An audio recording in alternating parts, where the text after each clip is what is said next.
हरे कृष्ण आपण समस्त राधाराणी हांडीशाला को स्वागत। आपण जदि चैनल रे नुआ अछंती तेबे चैनल टी को लाइक शेयर और सब्सक्राइब करि नियंतु।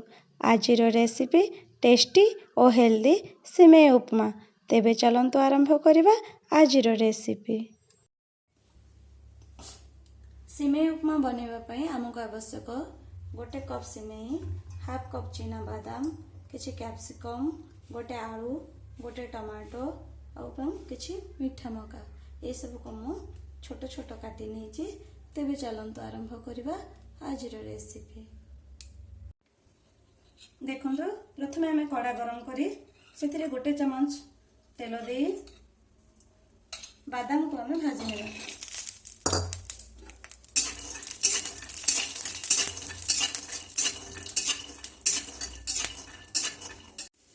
बादाम एबे हमर भाजी होईची आपको गोटे प्लेट को काढी नेबा।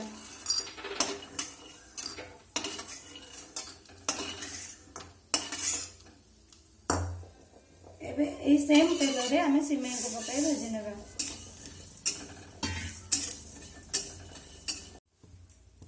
देखंतो सिमेई हमर एठी हल्का भाजी हो जाईची। एबे हमें आपको मध्य गोटे प्लेट को काढी नेबा।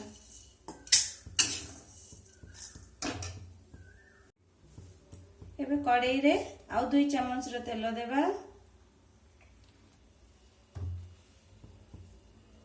तेल एठी गरम हो जाईची। गोटे चम्मच रो जीरा को पकेबा। जीरा एबे फुटी गला। एथिरे हमें काटी के रखिथिबा सब परिबा को पकेइ नेबा।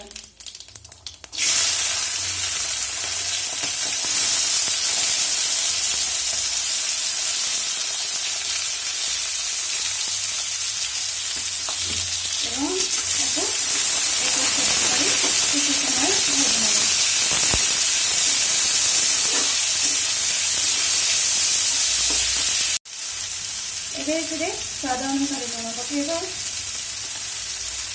हाफ चम्मच लंका गुंड, हाफ चम्मच हल्दी गुंड दे भल भाव में गोल। एबे काटिके रखिथिबा टमाटो को ऐड करिबा। देखंतो परिबा एठी 50% हमर सिझी जाईची। जेहेतु हम गोटे कप सिमेई नैचे एथिरे हमें 2 कप रो पानी को ऐड करिबा एवं किछि समय फुटिबा पई छाड़ देबा। परिबा एठी 90% कुक हेची। एथिरे हमें हाफ चम्मच रो गरम मसला गुंड एवं हाफ चम्मच रो जीरा गुंड पकेबा। एबे एथिरे किछि भृषंग पत्र को पकेबा एवं भाजी के रखिथिबा सिमेई को एथिरे ऐड करबा एवं शेष रे हमें भाजी के रखिथिबा बादाम को पकेबा एवं किछि समय पे गोळेइ लेबा।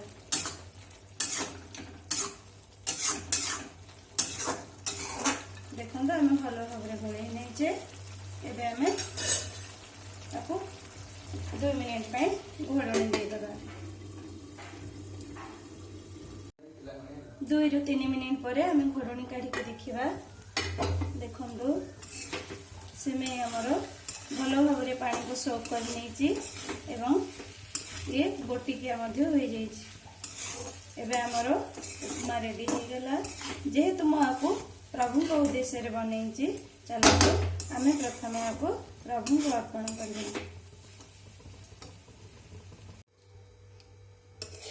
चलते प्रभु आमे बाढ़ी नेबा।